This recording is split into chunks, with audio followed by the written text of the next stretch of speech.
É evidente que estou extremamente satisfeito com a participação e com a qualidade que este evento alcançou, este primeiro evento, e agora, enfim, a maior expectativa que temos todos nós é que haja uma adesão forte de toda a comunidade académica ligada ao mundo da arquitetura paisagista e das artes para continuar este projeto conforme ele foi programado.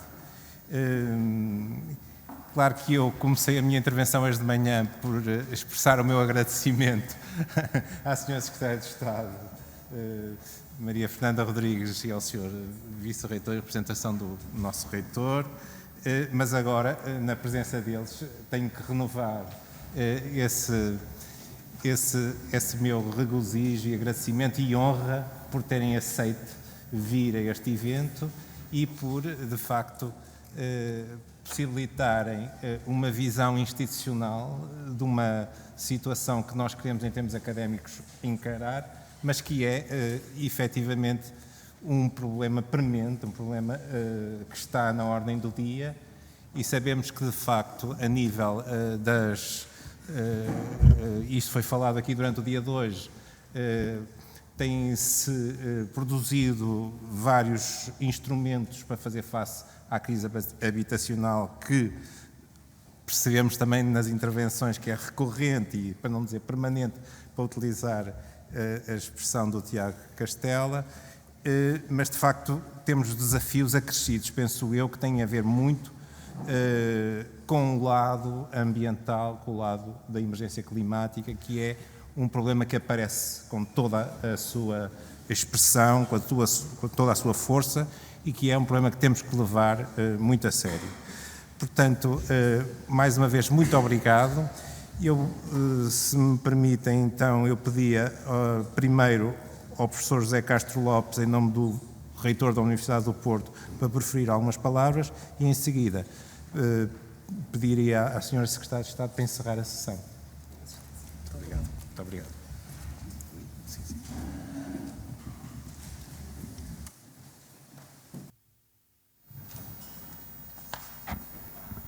Muito boa tarde a todos.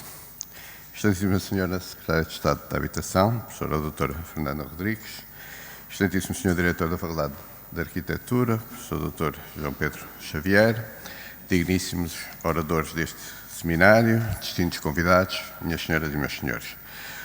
O dia já vai longo, já estão aqui desde manhã, presumo que estejam cansados e, portanto, eu procurarei ser o mais breve possível.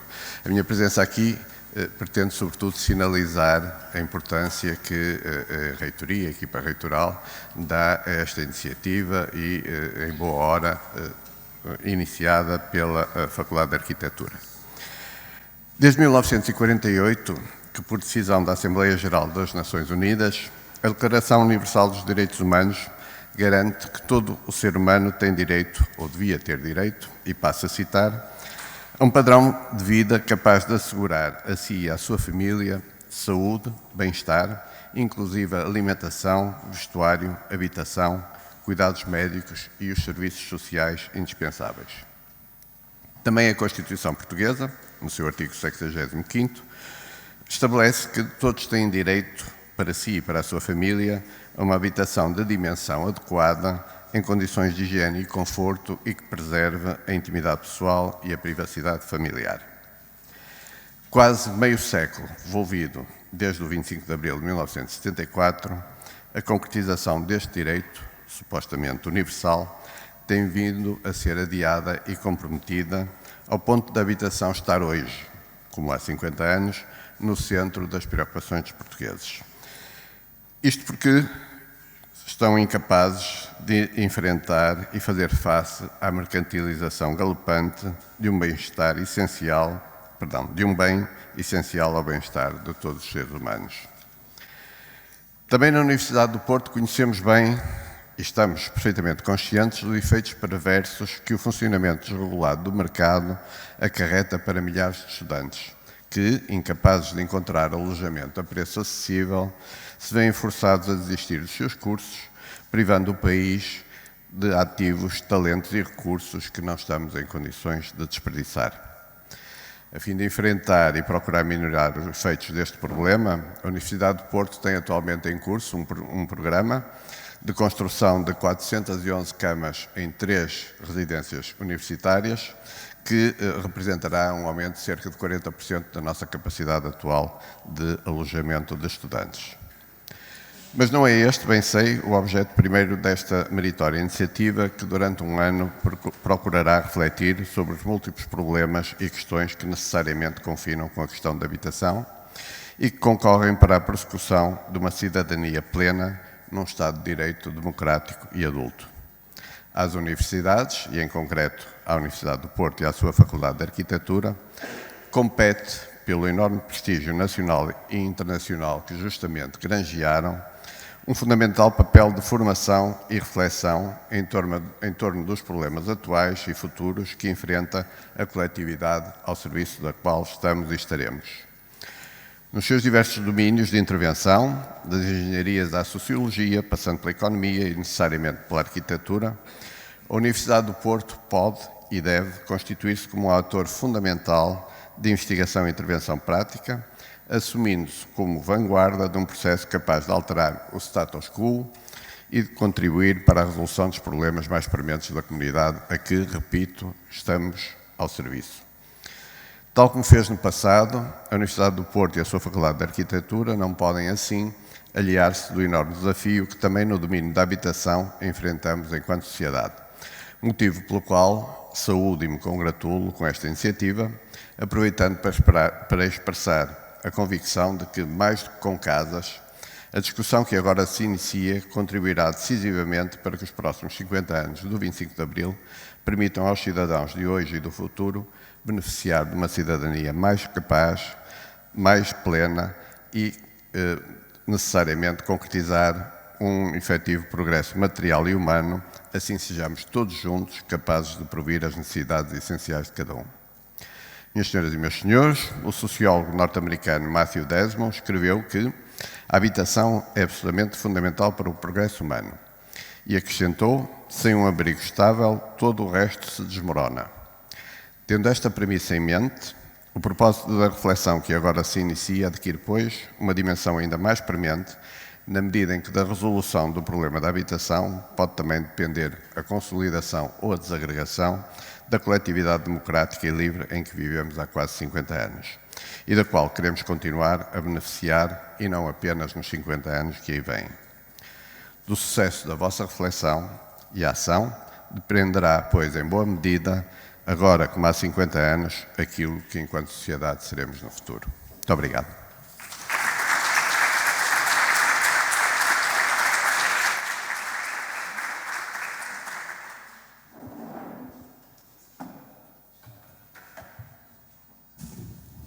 Engenheira Fernanda Rodrigues.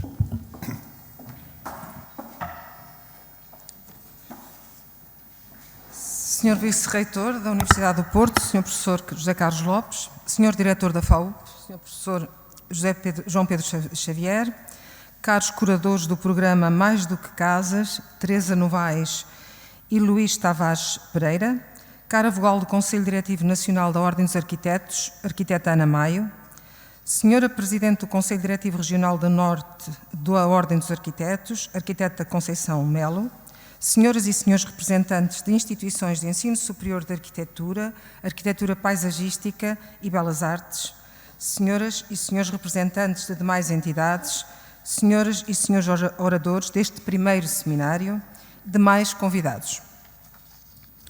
O programa Mais do que Casas, organizado pela Faculdade de Arquitetura da Universidade do Porto, para celebrar o 50º aniversário do 25 de Abril, convoca uma reflexão primeira de como vamos habitar no 25 de Abril de 2074. Esta reflexão obriga-nos a ter, naturalmente, uma leitura retrospectiva e uma visão prospectiva sobre as políticas urbanas e, particularmente, sobre as políticas de habitação. Ao olharmos para o passado e tentarmos vislumbrar um futuro, tal poderá ajudar-nos a responder à réplica que o manifesto Mais do que Casas nos faz. A todos. Não poderia, pois, haver desafio mais estimulante: história, arquitetura e política. E esse olhar retrospectivo lembra-nos a recorrência de uma velha questão, a questão da habitação, e convoca-nos para um tempo longo da história e dos seus ciclos, bem sintetizado no feliz título de Rui Ramos, Gisela Lameira e Tiago Lopes Dias, para um dos 7 textos ou visões que compõem o programa, Respigar a habitação do passado como ato de resistência, para nos tornar futuristas. Para enquadrar a minha visão sobre a questão da habitação, socorro-me e atrevo-me a usar os conceitos de diacronia e sincronia roubados à linguística e que podem auxiliar-nos na contextualização do território por onde andamos, por onde permanecemos e pelo qual queremos caminhar. É econema, como nos lembra Maria Manuela Oliveira no seu texto que compõe o conjunto das 7 visões deste programa. E a melhor definição para diacronia e sincronia retiro-a do texto Precisamos de reativar a energia renovável da imaginação, de Inês Lobo, parte também deste conjunto de 7 visões que acompanha o programa Mais do que Casas. Passo a citar.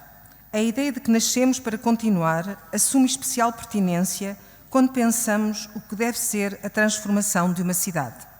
E a cidade, em cada momento, é o desejo de um lugar perfeito para a vida da sua comunidade. Esta condição não deixa dúvidas sobre a ideia de continuar. É perpetuar o tempo. É dar continuidade ao tempo, precedente no tempo, presente e futuro. E de produzir estratégias de tempo curto que produzam respostas em tempo de urgência. Para ilustrar o primeiro caso, e focando-nos somente nos tempos mais recentes, com a publicação em 2018 da nova geração de políticas de habitação e de posteriormente a Lei de Bases da Habitação, em 2019, e mais recentemente do Programa Nacional de Habitação, que está em apreciação na Assembleia da República, encontram-se definidos o sentido estratégico, os objetivos e os instrumentos da ação que conformam as políticas de habitação e, portanto, as potenciais respostas públicas aos problemas identificados. As estratégias locais de habitação e as cartas municipais de habitação ajudarão também e, com certeza, a consolidar as políticas públicas nos seus diferentes níveis de governança.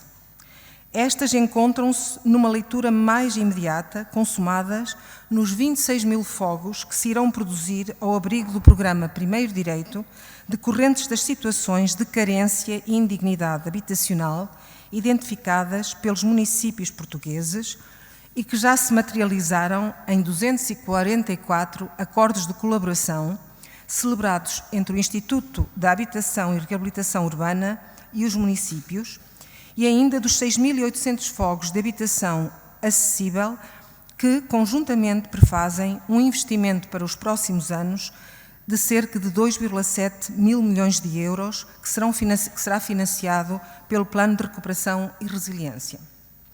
No que concerne à resposta sincrónica, que nos é exigida pelo contexto e circunstâncias que perturbam atualmente o mercado de habitação, surge agora, mais recentemente, o pacote Mais Habitação, que se encontra numa boa parte das suas componentes em análise na Assembleia da República. Este pacote, ou esta estratégia, melhor dizendo, encontra-se centrado em 5 vetores principais: aumentar a oferta de imóveis para habitação, simplificar os processos de licenciamento, cujas medidas foram hoje anunciadas pelo Governo, aumentar casas no mercado de arrendamento, combater a especulação e proteger as famílias. Estas medidas julgamos que poderão vir a atenuar uma conjuntura difícil e complexa. A urgência obriga-nos a recuperar terreno, no sentido programático que Aitor Varea Oro nos propõe no seu texto. É a integração e sinergia entre os diversos níveis, público e privado, central e local, entre as diferentes categorias fiscais, administrativas, financeiras, entre outras, e entre diferentes campos disciplinares, a arquitetura, o urbanismo, a sociologia, as diferentes engenharias, que as políticas públicas poderão ser mais consequentes e assim ajudarem-nos a responder ao problema que temos e teremos em mão ajudando a desenhar novas soluções e escrevendo novos capítulos das políticas públicas. Como afirmado no preâmbulo deste programa, contribuir com uma reflexão crítica e propositiva sobre os desafios contemporâneos da habitação e do espaço público é o que esperamos, no mínimo, para começarmos, desde já, a construir abril de 2074.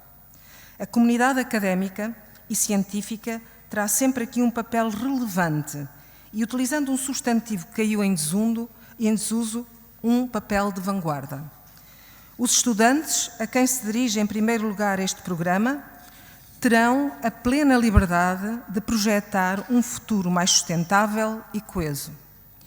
Assim, as palavras que conformam os textos de Sílvia Benedito e Sílvia Leiria Viegas possam ser devidamente assumidas.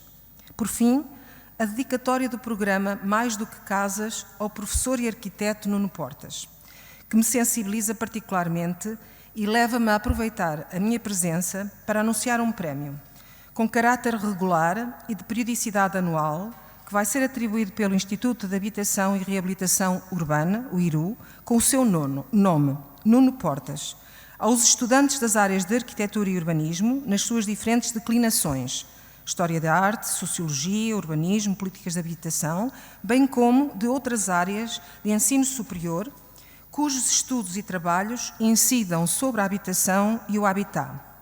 A primeira edição deste prémio ocorrerá em 2024, ano em que Nuno Portas celebrará 90 anos e se celebrará 50 anos depois da Revolução do 25 de Abril, do qual foi parte e pelo qual tanto lutou.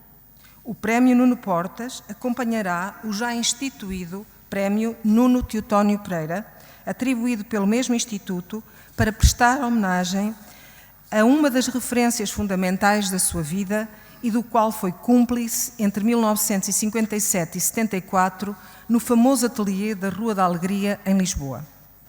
Não resisto a citar uma resposta sua, quase biográfica, dada numa entrevista em 2012 a uma pergunta provocadora sobre a sua opção pelo urbanismo em vez da arquitetura, que expressa bem a inquietude e permanente insatisfação que o caracteriza e nos importa relevar. E passo a citar. Isso aconteceu na segunda metade dos anos 60. Eu era um apaixonado pela arquitetura, mas a minha primeira grande questão foi saber se optaria pelo cinema. Acabei arquitetura, fiz a tropa e pensei em ir estudar realização na Cinecittà. Tinha muito contacto com a Itália e estava hesitante. Havia também o problema de casar ou não casar. Se fosse para Roma, adiava o casamento. Nessa altura, isso era difícil, hoje é mais fácil. Era a grande altura de decidir. Fui ter com o Nuno Teotónio Pereira, que conhecia vagamente, e disse-lhe: há muita gente a fazer arquitetura em Portugal, mas não a escrever. Eu gosto muito de cinema, mas tenho que viver, quero montar uma casa, etc. E não tenho a certeza se vale a pena ficar como arquiteto ou não. Ele disse-me: tenho aí uma oportunidade, e deu-me uma casa a fazer na Rua das Maçãs. O Teotónio entregou-me essa casa como um teste, para saber se eu devia ficar no ateliê dele. Fiquei 17 anos, até ao 25 de Abril. Foi decisivo para mim. Posso dizer que tudo aquilo que sou, devo-lhe a ele. Simplesmente, esta minha inquietude de andar sempre a mexer e a mudar, levou-me depois a dizer-lhe: interessa-me fazer projetos, mas também escrever sobre a arquitetura. A revista Arquitetura tinha surgido nessa altura e comecei a escrever. Depois virei-me para a habitação social e logo a seguir para o urbanismo. Tudo coisas muito políticas. É isto que nos estudos, trabalhos ou projetos académicos e científicos procuraremos premiar. Por um lado, a inquietude, a insatisfação e a interrogação permanente. Por outro, a diversidade disciplinar com que colide a arquitetura. E, acima de tudo, a militante intervenção cívica de Nuno Portas, para tornar as cidades e periferias portuguesas em algo melhor, para o que ele contribuiu, pois foi o primeiro secretário de Estado da Habitação após o 25 de Abril. Permitam-me que termine como terminou Nuno Brandão Costa no seu contributo para as 7 visões para Abril de 2074. Mais do que casas, simplesmente casas, casas simples. Será sempre um desígnio que nos é comum. Ou como escreveu provocatoriamente Nuno Portas: nos planos não faço os feitios, faço as malhas, os feitios outros os farão. Muito obrigada pela vossa atenção e parabéns por esta iniciativa, que muito nos agrada.